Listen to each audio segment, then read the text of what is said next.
একটা হাড় কাঁপানো ঠান্ডা হাওয়া বয়ে যাচ্ছে, সে আপনি দক্ষিণ 24 পরগনায় থাকুন বা আপনি দার্জিলিংয়ে, কারণ বাংলা জুড়ে শীতের কামড়, ঠকঠক করে কাঁপছে মানুষ। কোথাও 10, কোথাও 11 এই ছিল আজ সকালের তাপমাত্রা। আবার সূর্য ডুবছে। গত কয়েকদিন ধরে তাও কুয়াশা ছিল, আজ কুয়াশা কেটে গেছে। সুতরাং এই রোদ বেরিয়েছে, তাহলে কি আরও তাপমাত্রা কমবে? শৈত্যপ্রবাহ কোথায় কোথায় কতটা ঠান্ডা পড়তে পারে? হাওয়া অফিস কি বলছে প্রথমে একবার জানার চেষ্টা করবো। আমার সঙ্গে সান্নিক রয়েছে সরাসরি।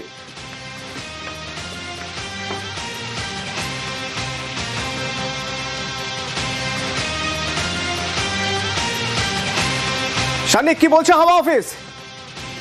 দেখো, এখনো পর্যন্ত হাওয়া অফিসের তরফে যে আবহাওয়ার পূর্বাভাস রয়েছে তা অন্তত কলকাতা সহ গোটা বঙ্গবাসীর জন্য সুখবরই বলা যেতে পারে। কেননা যেরকম ঠান্ডার আমেজ বর্তমানে টের পাচ্ছেন প্রত্যেকে, আগামী 7 দিন এইরকম ঠান্ডা কিন্তু থাকবে তেমনটাই বলা হচ্ছে। আজকে এখনো পর্যন্ত মরশুমের শীতলতম দিন এবং 10 ডিগ্রি সেলসিয়াসের ঘরে তাপমাত্রা যখন পৌঁছে গিয়েছে, তখন সেই জায়গায় দাঁড়িয়ে কিন্তু অবশ্যই সেটা প্রত্যেকেই দাঁড়িয়ে দাঁড়িয়ে উপভোগ করতে পারবেন তা কিন্তু বলাই হচ্ছে। পাশাপাশি উত্তরবঙ্গে শৈত্যপ্রবাহের পুরোপুরি সতর্কতা রয়েছে। দক্ষিণবঙ্গের ক্ষেত্রে বীরভূম, নদিয়া, মুর্শিদাবাদ এই 3 জেলাতে শৈত্যপ্রবাহের সম্ভাবনা রয়েছে বলে জানানো হয়েছে। পাশাপাশি ঘন কুয়াশার পূর্বাভাস বেশ কয়েকটি জেলাতে থাকছে। উত্তরবঙ্গের ক্ষেত্রে জলপাইগুড়ি, দার্জিলিং এবং উত্তর দিনাজপুর এই 3 জেলায় ভারী কুয়াশার সতর্কতা যেমন থাকছে, তেমন দক্ষিণবঙ্গের ক্ষেত্রেও কিন্তু গাঙ্গেয় পশ্চিমবঙ্গের জেলাগুলোতে কুয়াশার সতর্কতা থাকছে, তেমনটাই কিন্তু হাওয়া অফিসের তরফে জানানো হয়েছে। মূলত দক্ষিণবঙ্গের ঠিক কোন কোন জেলাগুলোয় সবচেয়ে বেশি শীত অনুভূত হবে? দেখো, এখনো পর্যন্ত যেমনটা জানানো হয়েছে, বর্ধমান এবং তার পাশাপাশি বীরভূম এই 2 জেলার ক্ষেত্রে শৈত্যপ্রবাহের সতর্কতা জারি করা হয়েছে ইতিমধ্যেই। এবং এছাড়াও যা এখন যেরকম টেম্পারেচার রয়েছে তার সমস্ত জেলার জন্যই এই মরশুমের সব থেকে বেশি ঠান্ডা সময় এই সময়টাই যাবে, তেমনটাই কিন্তু বলা হচ্ছে। অর্থাৎ এর মধ্যে যে পশ্চিমের জেলাগুলো আমরা জানি একটু বেশি শুষ্কতা থাকে শীতের মধ্যে, তাই সেক্ষেত্রে দাঁড়িয়ে পশ্চিমের জেলাগুলোতে কিন্তু একেবারে হাড় কাঁপানো ঠান্ডার আমেজ সেখানকার মানুষজন টের পাবেন।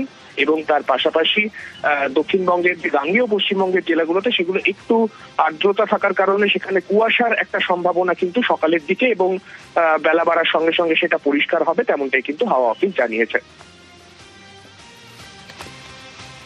ধন্যবাদ সান্নিক, ধন্যবাদ। একবার হাওয়া অফিস কি বলছে একবার শোনা যাক।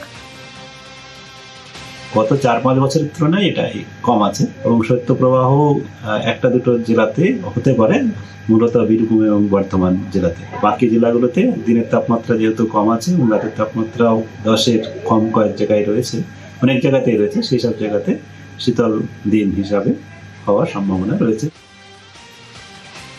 আবহাওয়াবিদ রামকৃষ্ণ দত্ত আমার সঙ্গে ফোনে রয়েছেন। রামকৃষ্ণবাবু, আমরা জানি যে পশ্চিমের জেলাগুলো একটু বেশি ঠান্ডা পড়ে, উত্তরে তো পড়েই, কিন্তু এই নদিয়া, উত্তর 24 পরগনা এইসব দিকে এত ঠান্ডা, এরকম জাঁকিয়ে ঠান্ডা কারণ কি?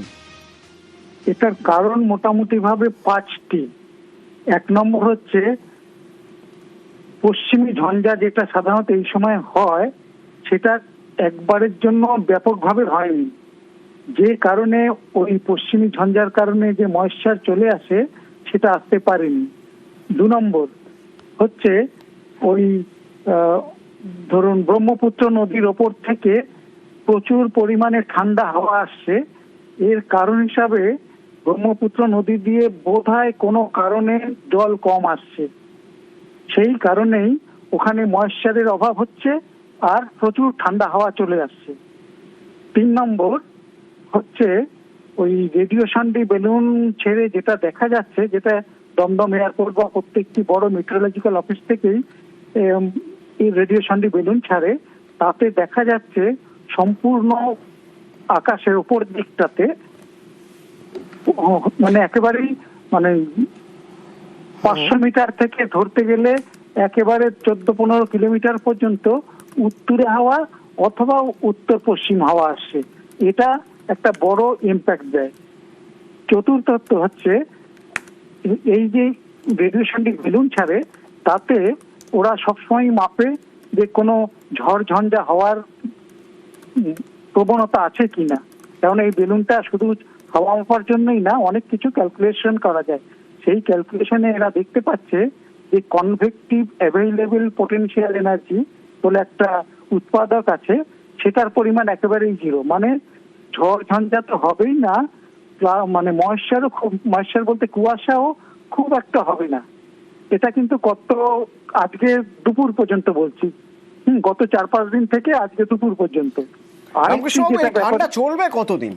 হ্যাঁ বলছি, এরপরে যেটা বন্ধ করবে সেটা হচ্ছে ওই পোর্ট ব্লেয়ার থেকে চেন্নাইয়ের মাঝামাঝি জায়গায় একটি হালকা নিম্নচাপের মতন তৈরি হয়েছে, ওইটার থেকে ময়েশ্চার আসছে। এইবারে ওটার ময়েশ্চার কিন্তু এটা ওই ভাইজাগ পর্যন্ত চলে এসছে। হয়তো কালকের মধ্যেই এটা গাঙ্গেয় পশ্চিমবঙ্গে চলে আসতে পারে। তখন থেকেই গাঙ্গেয় পশ্চিমবঙ্গ থেকে শুরু করে আমাদের কলকাতাতে একটু করে হলেও তাপমাত্রা বাড়বে। এর ইন্ডিকেশনের অনুযায়ী আজকে এখনো দেখা যাচ্ছে যে ক্যালকাটা এয়ারপোর্ট যেটা মেট্রোলজিক্যাল রিপোর্ট 8 ঘন্টা বাদে তৈরি করে, সেটাতেও ক্লাউড এসে গেছে। সুতরাং আমি বলতে পারি হয়তো আজ রাত থেকেই টেম্পারেচার হালকা হলেও বাড়া শুরু করবে এবং আগামী 2-3 দিনের মধ্যে যথেষ্টই টেম্পারেচার বেড়ে যাবে। রামকৃষ্ণ, আরেকটা খুব সংক্ষেপে একটু আপনার থেকে জানতে চাইবো যে আমাদের রাজ্যের উপর দিয়ে যে কর্কট ক্রান্তি দেখা গেছে, তারও কি কোনো প্রভাব হচ্ছে এই কনকনে ঠান্ডা? না, এটা তো সিস্টেম, মানে পার্মানেন্ট সিস্টেম, যেটা সূর্যের ম্যাক্সিমাম বা মিনিমাম মানে সূর্য ওই কর্কট ক্রান্তি পর্যন্তই যায় আপাতত মুভমেন্ট, আবার এইদিকে 23.5 দক্ষিণ গোলার্ধেও যায়। সুতরাং এটার জন্য এই রিজিয়নটাকে স্পেসিফাই করে, তার জন্য কোনো আলাদা ইম্প্যাক্ট নেই কর্কট ক্রান্তি, কিন্তু ওখানে ঠান্ডা বেশি পড়বে, এটাই স্বাভাবিক। কেন যে কারণে। ধন্যবাদ।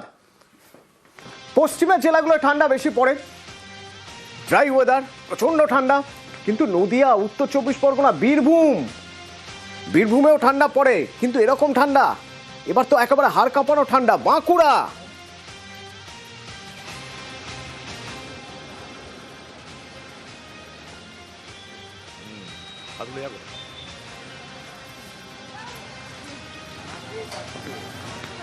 বাঁকুড়া থেকে দেবব্রত রয়েছে সরাসরি আমার সঙ্গে, একবার কথা বলবো। দেবব্রত, কি অবস্থা এখন? বিকেল 5টা বেজে গিয়েছে, সূর্য প্রায় ডুবতে চলেছে, এরকম একটা অবস্থায় আজ দিনভর রোদ ছিল, সেক্ষেত্রে হয়তো রাতে তাপমাত্রা আবার কমতে পারে। কি অবস্থা ওখানে?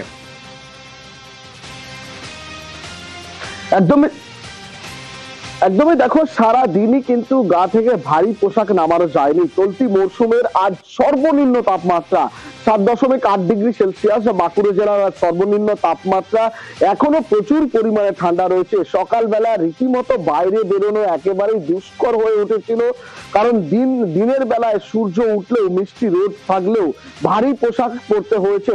এখনো পর্যন্ত ভারী পোশাকে বাইরে বেরোতে হচ্ছে, তার উপর এক ঠান্ডা, তার উপর উত্তরে হাওয়া, সব মিলিয়ে রীতিমতো বাঁকুড়ায় যে হাড় হিম করা যে ঠান্ডা, সেই ঠান্ডা রীতিমতো অনুভব করা যাচ্ছে। অর্থাৎ বিগত কয়েক বছর এই ছবি কিন্তু দেখা যায়নি। আজ জেলার যে তাপমাত্রা 7.8 ডিগ্রি সেলসিয়াস, বিগত কয়েক বছর দেখা যায়নি। রীতিমতো লালমাটির জেলা বাঁকুড়া যেমন গরমকালে প্রচুর পরিমাণে তাপমাত্রা থাকে, ঠিক একই ছবি কিন্তু শীতকালে ঠান্ডার দিক দিয়েও সকাল থেকেই কিন্তু প্রচুর পরিমাণে ঠান্ডা। যারা বাইরে বেরোচ্ছে, ভারী পোশাকে বাইরে বেরোচ্ছে, এই তীব্র ঠান্ডার হাত থেকে বাঁচতে কেউ আগুনে হাত সেঁকে নিচ্ছে, কেউ গরম চায়ের কাপে চুমুক দিচ্ছে। কিন্তু এই ঠান্ডা বাড়ার সাথে সাথে কিন্তু যেহেতু বাঁকুড়া এবং বিষ্ণুপুর পর্যটন যে কেন্দ্রগুলি রয়েছে, সেখানে কিন্তু পর্যটকের বলছেন। দেবব্রত, একবার শোনা যাক। বাঁকুড়ার বুকে হাড়হিম ঠান্ডা, যে ঠান্ডা আমি অনেক জায়গায় গেছি, এত ঠান্ডা কিন্তু বাঁকুড়ার বুকে আগে দেখা যেত না। এই বছর যে ঠান্ডাটা পড়েছে, প্রতিদিন মানুষ বলবে হাড়হিম ঠান্ডা। সকালবেলা আমাদের ঘুম থেকে উঠলেই কষ্ট হয়, মনে হচ্ছে আবার সেই লেপ বা সোফা সে ঢাকালি।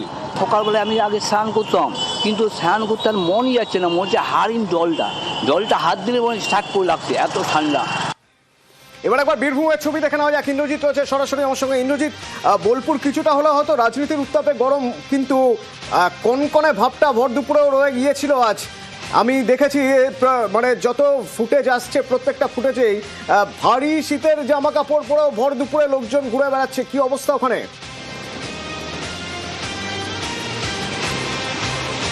দেখো একদমই যেটা বলে রাখবো, সকাল থেকে কিন্তু একদম হাড় হিম করা ঠান্ডা রয়েছে শান্তিনিকেতন এবং শ্রীনিকেতন এবং বোলপুর এলাকা জুড়ে বা পার্শ্ববর্তী এলাকা জুড়ে। শ্রীনিকেতন আবহাওয়া দপ্তর সূত্রে যা খবর 6.2 ডিগ্রি কাছাকাছি সেলসিয়াস রয়েছে আজকে, এবং আগামী যে ঠান্ডা তার থেকে কিন্তু সর্বনিম্ন কম হচ্ছে আজকের দিন। এবং আগামীতে যে শৈত্য প্রভাব অর্থাৎ যাতে হাওয়া কিন্তু বইছে এবং সেই হাওয়ার জন্যই কিন্তু ঠান্ডা আরো বাড়বে এমনটাই কিন্তু আশঙ্কা করছে শ্রীনিকেতন আবহাওয়া দপ্তর।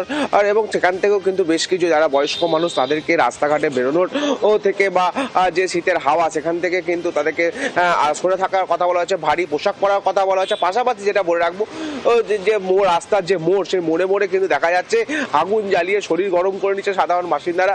কারণ যেভাবে ঠান্ডা পড়েছে তাতে কিন্তু যে মানুষজন গাড়ি চালানো থেকে শুরু করে সবকিছুতেই তারা কষ্ট পাচ্ছে, আর তার জন্যই কিন্তু রাস্তার ধারে যে আগুন জ্বালিয়ে তারা শরীর গরম করে নিচ্ছে। অন্যদিকে দেখা যাচ্ছে কি যে যারা শুধুমাত্র কাজ থাকলেই তারা বাইরে বেরোচ্ছে, তা না হলে কিন্তু সকলেই কিন্তু ঘরের মধ্যে রয়েছে এমনটাই কিন্তু দেখা যাচ্ছে বোলপুর, শান্তিনিকেতন এবং পার্শ্ববর্তী এলাকা জুড়ে। অতনু, একবার শোনা যাক মানুষ কি বলছেন, বীরভূমের মানুষ।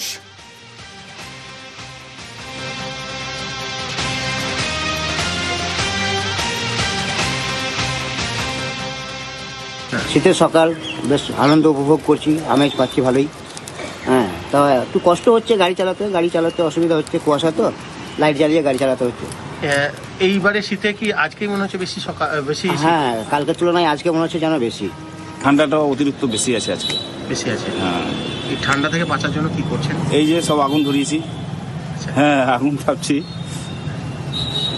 একটু যদি রেহাই পাওয়া যায়।